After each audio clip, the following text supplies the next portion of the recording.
Converso hoje com Rui Castro no Perfil. Rui, você já declarou que não teve importantes professores, que os seus professores foram acontecendo ao longo da sua vida. Que pessoas te inspiraram nessa caminhada aí de descobrir coisas?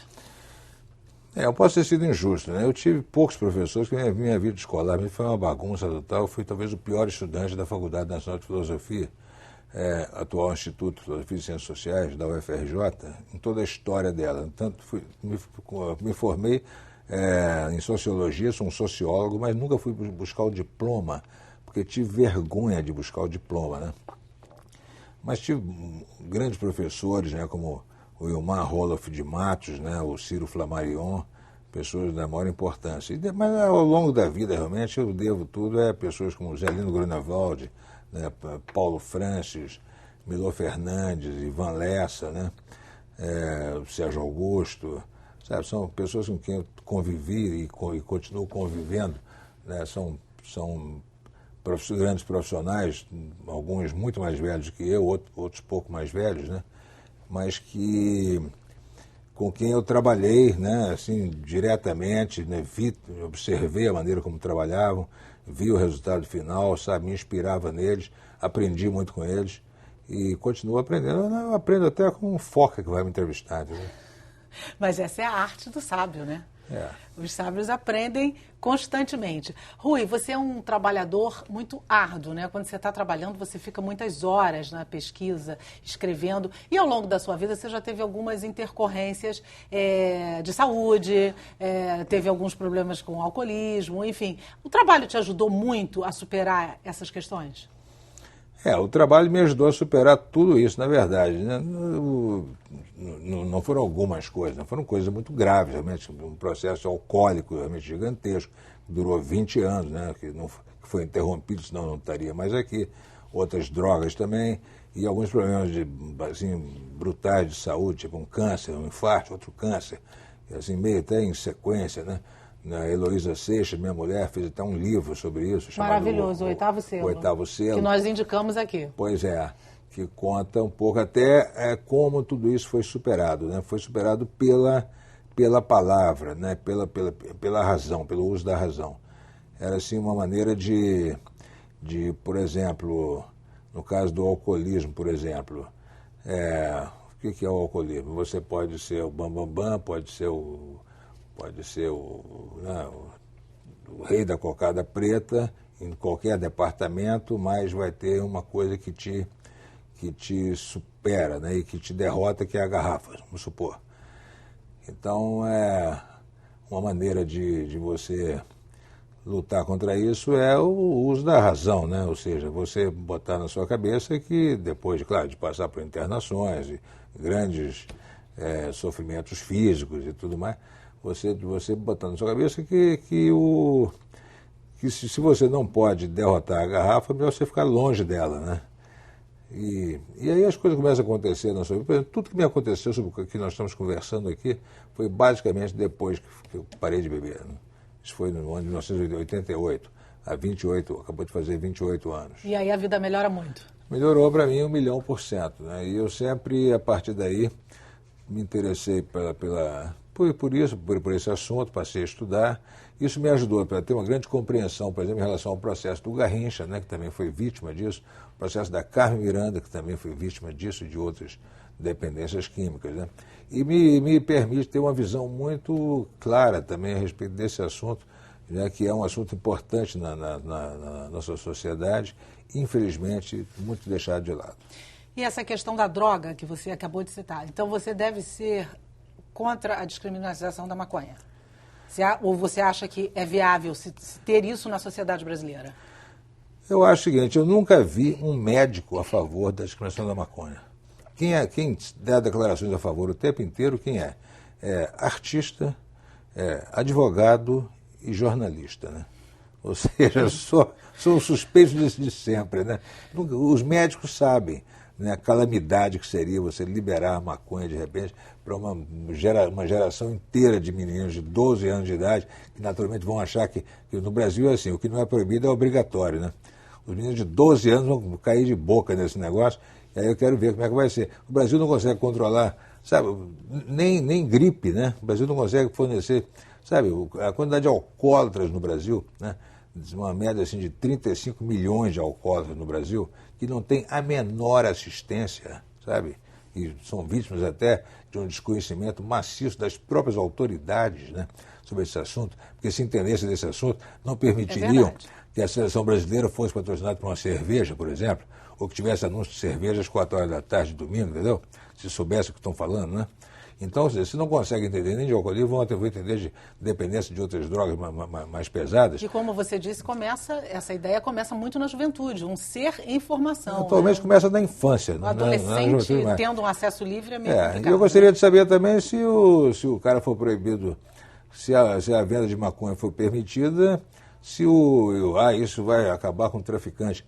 Não, a venda, o comércio de eletroeletrônicos, por exemplo, é uma coisa normal, permitida. Isso acabou com o camelô? Claro que não. Então, pois é.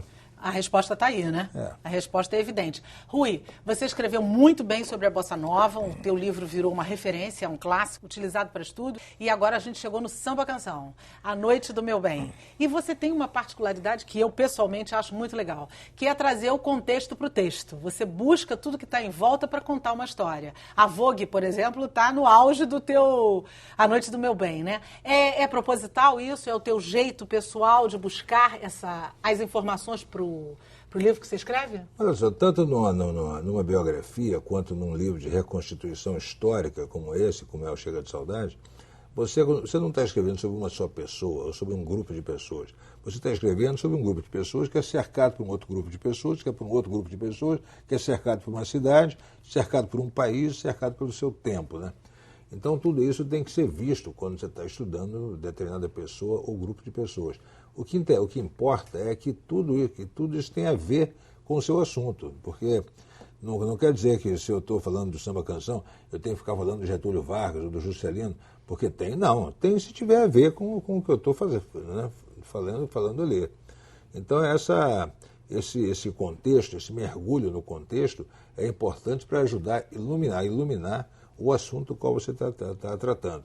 No caso da Noite do Meu Bem, eu cheguei à conclusão que havia uma relação profunda e intensa e fabulosa entre naqueles ambientes onde se tocava samba canção, que eram as boates, né, das quais a principal era o Vogue, né, os Sachas, né, o Drink, o Arpégio, o Meia-Noite, o Golden Room, as grandes boates dos anos 40 e 50. E frequentada pela intelectualidade, políticos, todo mundo estava lá, exatamente, né? Esses lugares eram os lugares onde ia a chamada elite, né? Ou seja, os grandes banqueiros, os grandes industriais, os grandes comerciantes, os diplomatas, os políticos, os ministros de Estado, né? os ricos, os granfinos, as grandes mulheres, ou seja, eles iam ali, as coisas aconteciam ali e ali se tocava o samba-canção, assim como outras músicas românticas, mas principalmente o samba-canção. Então, quer dizer, essa coisa do contexto, né? Quer dizer, essas pessoas todas eram, por um lado, íntimas do poder, tinham entrada e saída, né, franca no Palácio do Catete, onde o Rio era a capital da República, e o Getúlio, o Juscelino, morava no Palácio do Catete, ou seja, havia uma interação intensa entre essas pessoas e o centro do poder, e também com os jornalistas, com os boêmios, com as cantoras, com os compositores, né? Ou seja, era todo mundo uma grande família, né? E que provavelmente nesses lugares aconteciam importantíssimas decisões e que poderiam reverter no dia seguinte, gente que estava ali já podia estar contando essa história, né? Muita gente no Vogue sabia o que ia acontecer no Palácio do Catete, às vezes antes que acontecesse no Palácio do Catete, né? A informação já tinha chegado. Essa era sensacional, um universo espantoso que estava, sabe, meio que esquecido por aí. Foi um universo que eu mesmo, sem ter uma noção exata do que era aquilo, eu sempre me interessei por esse contexto, esse universo, e quando eu decidi fazer a história do samba-canção, o principal motivo era isso. Eu sabia que eu ia mergulhar nesse universo de gente, né, da chamada elite, né, que ao mesmo tempo era embalado por uma música que era a música de todo mundo, né, que tocava no rádio, né, que era tanto a música tanto das empregadas domésticas, digamos assim, quanto das granfinas, né? Ou seja, né, Todo mundo ouvia aquilo, cobria todo mundo.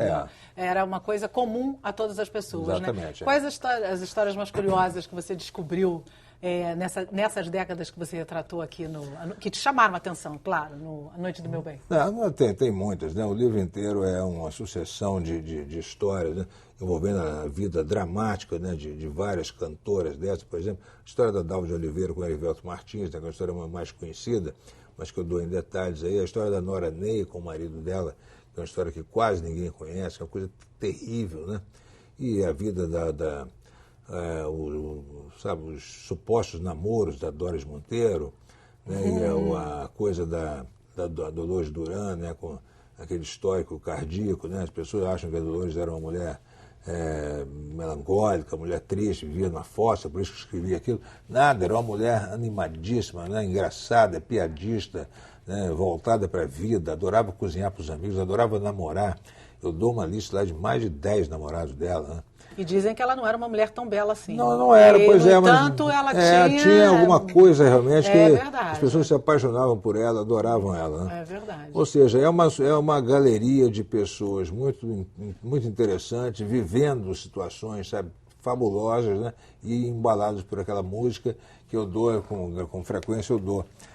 Os primeiros versos de cada música. Então, quem souber, e muita gente sabe, pode cantar aquela música, e quem não souber, basta escrever no Google ou no YouTube lá o nome da música e o nome do cantor, aparece imediatamente a pessoa, olha essa, eu não sabia que era essa. Ou seja, significa que esse patrimônio musical brasileiro, que foi tão importante que durante pelo menos 10 anos, 1950 a 60, mas antes até e mais depois do que isso, embalou milhões e milhões de brasileiros, milhões de brasileiros ouviram, dançaram, namoraram, casaram, traíram, fizeram tudo ao som dessas músicas. Esse repertório está esquecido e abandonado por enquanto. Eu acho que ele vai voltar, mas é uma coisa que a cultura brasileira não pode se dar ao luxo de perder esse patrimônio. Isso é uma memória importantíssima que o Brasil tem e que não pode ficar no vácuo de jeito nenhum. Mas agora com o teu livro já vai começar a reacender a lareira, né? É o que se espera, né? Rui, aonde um biógrafo não pode errar? Na informação, né? É claro que ele vai errar, não tem como não errar. Ele vai confiar, de repente, na sua própria memória, numa determinada informação. Ele não vai checar aquilo, vai sair, algum leitor vai perceber, você errou naquilo. E o autor tem que ter humildade de ir lá conferir, realmente, se estiver errado, tomar nota e numa edição seguinte tentar corrigir.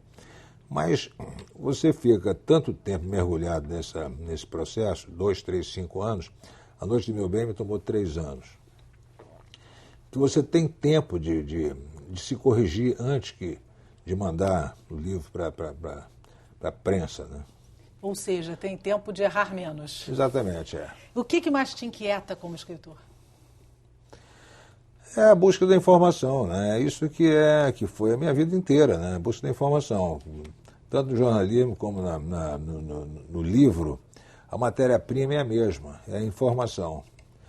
E eu gosto de aprender as coisas, eu gosto de descobrir, eu gosto de revirar gaveta, as minhas, gaveta dos outros, principalmente. Né? Gosto de... Como todo bom biógrafo, dos outros é mais interessante, né? Muito mais, principalmente quando o dono da gaveta não está olhando. Né? E aí saem coisas dali que até Deus duvida. Há vários macetes para se conseguir fazer isso, inclusive. Né? Esse você não vai contar no ar, né? Esse você não vai querer contar, né? Eu fiz muito isso no livro de Nelson Rodrigues. A Heloísa foi minha grande cúmplice nessa história, né? Eu ia junto para distrair a pessoa enquanto eu ia lá. Aí, já entregou um dos truques. Já entregou um dos truques. Você é casado com a Heloísa Seixas, uma querida, uma jornalista de ponta, e você falou agora, ela foi minha cúmplice nessa situação. Vocês são muito cúmplices como escritores?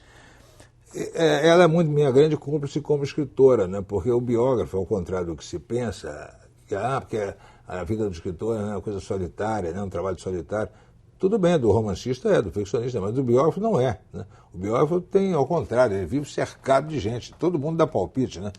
Por exemplo, se eu preciso encontrar 200 pessoas para entrevistar, Para chegar nessas 200, eu vou apurrinhar pelo menos outras 200, mas geralmente mais, 300, 400, né? Porque para achar uma pessoa que está sumida há 50 anos, eu vou ter que apelar, de repente, para 2, 3 pessoas, né? Fulano, você sabe onde está o fulano? Não, não sei, mas o fulano sabe. Fulano sabe onde está você? Não, não sei, mas o outro sabe. Aí você vai, até um dia chegar. Então, uma cadeia de informação. Então você não está sozinho. Você está cercado de informantes e de pessoas que te ajudam a achar os informantes. O que você está escrevendo está sujeito à apuração, a erro, à confirmação. Então, quanto mais gente você conversar, melhor. Melhor para você. E no meu caso, eu tenho uma pessoa, eu sou privilegiado por ter a Heloísa do meu lado, para quem eu submeto primeiro, coitada, que ela é obrigada a me aturar durante todo o trabalho de apuração, né, que eu não falo outra coisa, não penso em outra coisa, e compartilho isso com ela. Ela está ocupada com o trabalho dela e eu estou lá, né, dizendo que, puxa vida, mais uma vez não consegui descobrir a marca da escarradeira da redação do jornal do pai do Nelson Rodrigues. Como é que eu vou fazer? E passo um ano falando nesse assunto, né? Até e ela ali, e ela pacientemente me aturando. Pacientemente. Até que daí um ano eu descubro, sabe qual é a marca da escarradeira da redação do jornal do pai do Nelson?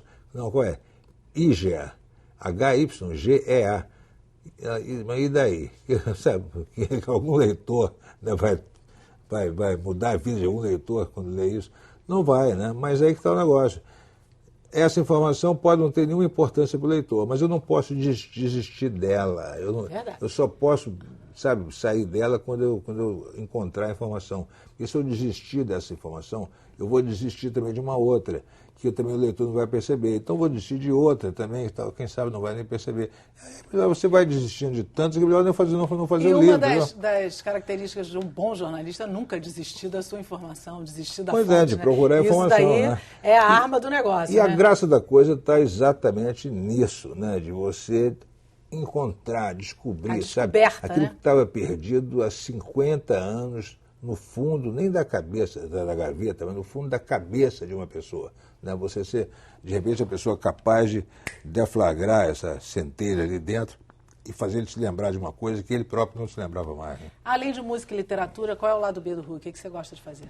Eu gosto de ver esporte, de modo geral, né? Eu gosto de todo esporte. Eu gosto de ver futebol, basquete, vôlei, boxe, lutas, de modo geral.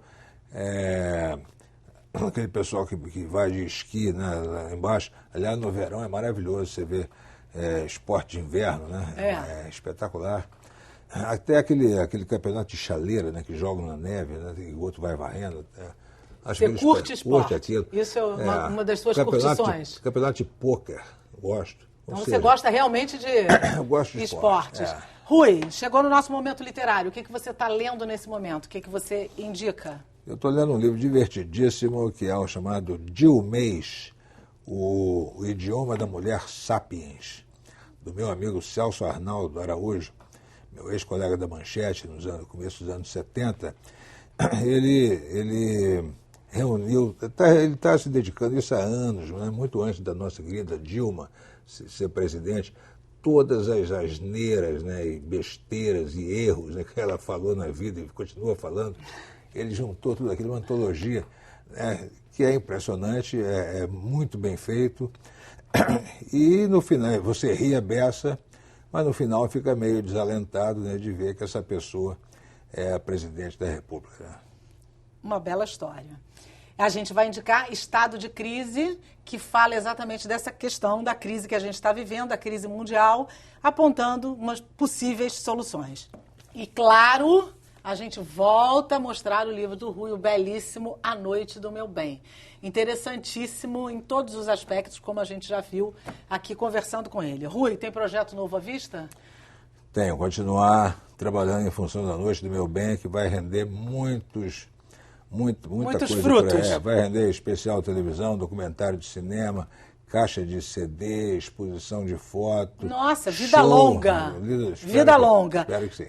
Antes da gente terminar, o seu aplauso vai para quem ou vai para quem? Um beijo daqui para minha amiga Doris Monteiro e meu amigo Tito Madi, né, que me deram a honra de participar do lançamento do meu livro na Livraria da Travessa, juntamente com outros também, Lene Andrade foi, Ellen de Lima, Luciane Franco, né, a nossa extraordinária Lourdes Catão, né? Está aqui nessa foto, tirada em 1947.